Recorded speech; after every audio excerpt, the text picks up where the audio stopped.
Another team in the mix for top four, and they're not a million miles away.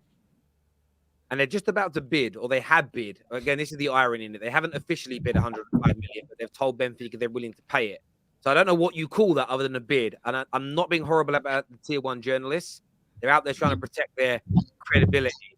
It's a goddamn bid. You know what I mean? Yeah, I mean, it's a bid. Chelsea have bid 105 million for Enzo Fernandez. That pisses me off. They've got Badashila that they're looking to pay 40 million for. I swear they've already spent 350, 400 million pounds on establishing young players. Todd B is about to do it again.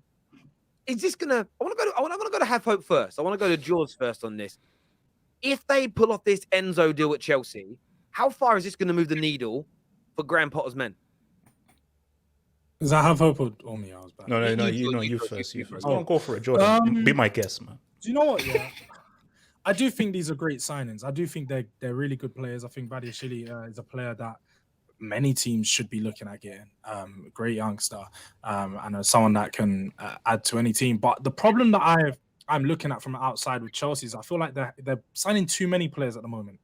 They're going to have, similar to what Man United, I think they're having a big culture shift, and the way they're trying to patch it up is just by signing lots of these good players and hoping that it works out with Graham Potter. Potter hasn't figured out his system. He hasn't figured out what's his first 11. And the fact that you're still signing top players to compete with the players that they already have, it's just going to cause more issues in and around the squad. No one can deny that having this many good players it's never going to be a bad thing. I just think that all of these signings aren't going to work out. And then in the long run, you're just going to be looking at a lot of money spent that they can't recoup. But then again, I don't think Todd B is running a business right now that he's looking to be sustainable. I think he's just looking to flex the cash, spend as much as he can and hope that it works out. But I do think Chelsea are going to have some problems. I do think that they're going to have good games. I do think they're going to have bad games. I just think until the rest of this season, they're not going to find the consistency to push into top four. But these are some very great building blocks. And if Potter can find his way later on in the season or maybe into next season, he's going to have a great squad of players to work with. So for the future, it's going to be dangerous. But right now, I'm just not so scared. So, Mr. J, that was a nice speech that you gave, man. That was an interesting speech that you gave. So, Mr. J, have you watched a film called Seven? Have you heard of that film? Brad Pitt, Morgan Freeman. So, one of the 7 deadly sins is envy. And I think that, look, we don't need to talk about gluttony, sloth, greed. Quality film, amazing. Brad Pitt's crap actor, Morgan Freeman, amazing. Envy. I think that I hear envy in that absolutely nonsense, brainless, useless speech you just put down there. The fact of the matter is this: you're envious, you're scared, you're worried, you're having nightmares because the legitimate UCL winners, the guys who speak Florence Trophy, were back. And come January, we're going to be like a freight train. You know, like in Inception, when that train comes through in Inception, that's what we're going to be. We're going to be like a freaking freight train. And it is what it is. Enzo is a World Cup winner. Who won the Young Player Award at the World Cup?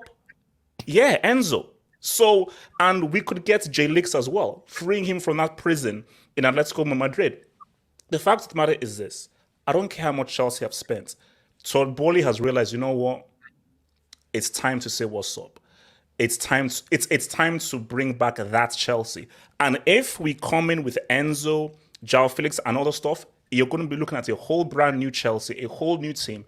So you saying that's inconsistent and everything, it's envy. And it's fine. You see, I get it. I understand that you're jealous. I understand that you're scared because you're relying, because you know that Tottenham, you're not buying anybody in January. You're not buying anybody in January. And you know that come February match, you'll be 6th and 7th. So it's just that you are afraid of what's going to come. So just bring up all this negativity to offset the reality that when Chelsea are back, you're going to be like, wow, man, I should have spotted Chelsea as a child, man. So you're back with no Reece James. Yeah, you're very sure of being back this. And they'll just go get another right wing back. They'll just go buy one, though. They'll just go get that Malagusto or something from France. It doesn't mean he's going to perform. I hope, though. Yes. Are they going to guarantee top 4? Is that what you're saying? Enzo Fernandez coming in guarantees. That gets the freight train going. That guarantees top 4. Jerry, Jerry, guarantee is a harsh word, you know, and I know that this channel likes to clip people and so forth. So let me not fall into the whole Terrace clipping and everything, man. So what I'll say though is tomorrow is a new day, you know. So let's see these signings come through. Let's be happy. Let's revel. Let me put out the video celebrating that Chelsea are still those big dogs and everything. And let's think, let me tell you, Lil Bro is doing well. Lil Bro being Arsenal, they're doing well. And we are happy for Lil Bro doing their thing. But let's Lil Bro have their happiness in the sun, because eventually Lil Bro will go back to second, third, while City win the league. But we're now showing that these are how big clubs roll. Big clubs get the biggest players. And Enzo is one of the biggest players right now. So don't worry about gelling and so forth. Just enjoy Chelsea flexing. And we don't know what the future holds. No one here is Nostradamus. Let's just enjoy that Chelsea are back and Chelsea are showing why they're a big club. Just enjoy it. Colleen, personally, I wouldn't have that. She called you little bro again. She knows they're little bro. She knows. If the question is directed at whether these signs can get Chelsea kind of over the edge into the top 4, we're not talking about, you know, just sitting around and enjoying the flex, which we're going to sit around and enjoy. Jerry, have you seen João Felix play? Do you know who João Felix is? Yeah. Do you know who Enzo is? Yeah, but I'm asking you, does that guarantee top 4 then? Or João Felix is overrated. No, Jerry, no. Wait, Jerry, hold on, Jerry. All because you wear glasses, don't think that I don't think you're trying to be slick. I look better without glasses. Thank you. Now, good. Now, thank you. Better. I wish I'll take my shades off, but I can't. So basically, look, let me take my shades off. I'll take my shades off like that. So, Jerry, okay, thank you. Eye to eye. Jerry, you're not slick. Okay, so all because you look slick doesn't mean that you're slick. You're not slicker than a can of oil. You're trying to make me say guarantee, so I get clipped by Terrace, and I look like a clown when we end up 5th. I'm not trying to do that at all. What I'm trying to say is that what George is actually saying is actually coming from a place of logic. He's saying that you in the summer it was the same thing. You had signed Sterling, you had signed Cucurella. It was an amazing. Stop! No! Don't do that. Jared, don't do that. No! Wait! No! Do you know why you can't do that?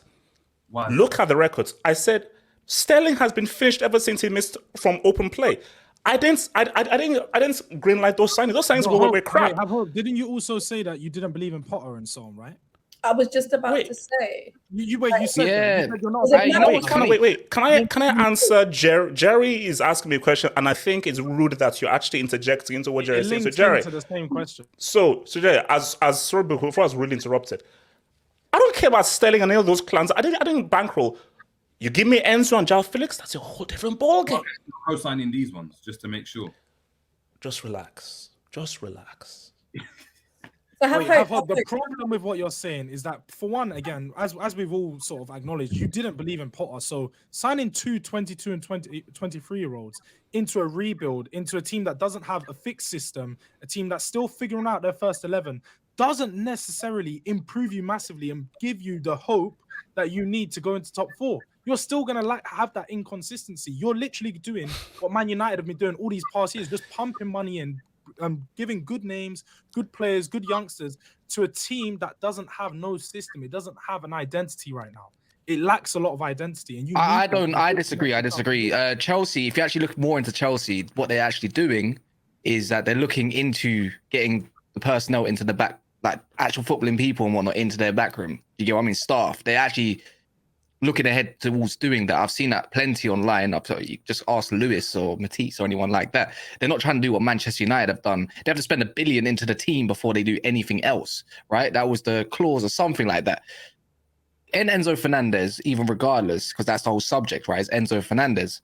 105 million, he's about 19 years of age. Man United could have gone for 18 million. Another player which we missed out on, just like Julian Alvarez, just like that. They're going to get him. He's going to give them, I'm not going to say he's going to stay there for 10 years. Argentinians or Argentines, I don't know what the correct thing is.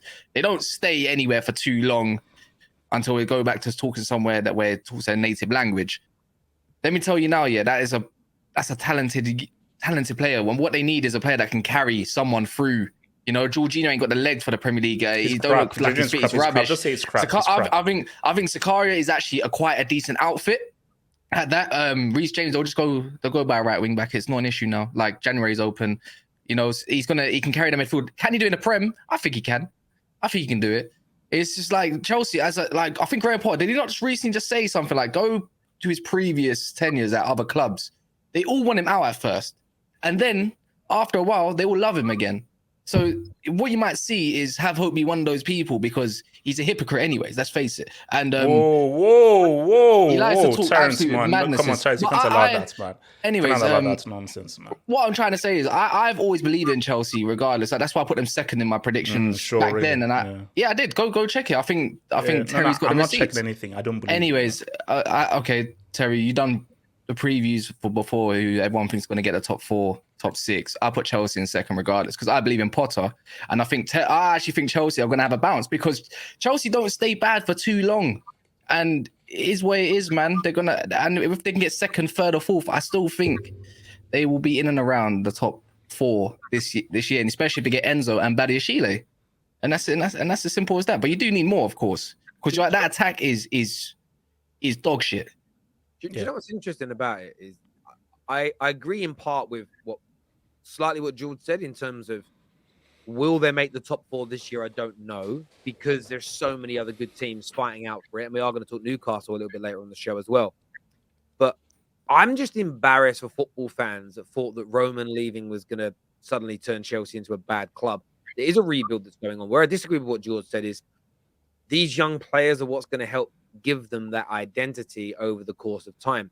Graham Potter has been told again during the World Cup break that we're looking at years with you, not weeks or months. Doesn't matter. The results matter now, but we're going to stand our ground. And they haven't quite used these words, but they are going to look at the Arteta situation at Arsenal and realize when you back the manager in his system over insubordinate players or people that are down in tools or a bad run of form, look what you can produce. And the Premier League is littered with that. Like, stick with someone. You know, think what would have happened to Burnley if the first time they got relegated over a decade ago, they got rid of Sean Dyche. How many times they got back up again? Because they stuck with someone that could get the best out of a club that was spending the amount of money they were willing to spend at that time. And they'll do the same now with Vincent Kompany, as long as they're doing very, very well in that league as well. And they'll stay with him until he's ready to move on because they understand the requirement for stability. And the stability is also, when you look at Brighton, yes, they've changed managers a few times. That's typically because they've either got to the end of their time or they've been poached by somebody else. But they maintain a level of consistency. And that is what Chelsea are trying to build. Chelsea scare the living daylights out of me with their approach because they're spending more than Roman did, but they are building something substantial. They've got new technical directors in. They don't have a sporting director per se, but there's a team of people now around Todd Bowley that are going to help him run that football club. And these guys have got a great pedigree. Have worked at brilliant clubs before. And yes, Graham Potter's a little bit wet behind the ears. He hasn't managed at this level, but I get the sense and feeling they're going to back him and they're going to build something for him. So I still am having Chelsea finish outside the top 4 this season. But by the time next year comes around, they're going to spend more money. They're going to invest more. They're going to go to another level. And anyone that thought that Chelsea were done when Roman had to sell, I always thought then, and I still think the same thing now, it was a crazy notion to have because they've got a massive fan base, growing commerciality, and no one spends, 3-4 billion on a football club and then just lets it dwindle. They're not going to do that. It's different from when the Glazers bought Man United or Hitz and Gillette bought Liverpool, where you could buy it relatively cheap for a few hundred million. Where you could buy it for a few hundred million, and you could buy it with leveraged debt, where basically the football club was paying a loan back for you buying the club. These owners now have to buy it with their own money and investors' money, and at some point they're going to want that money and a profit back. The only way you grow the profitability is by keeping the club successful. So they're going to run it well. And that notion, again, the financial experts have told us this, but every single football fan wants to ignore it for the sake of banter, or I'm not going to talk nicely about a rival. Don't.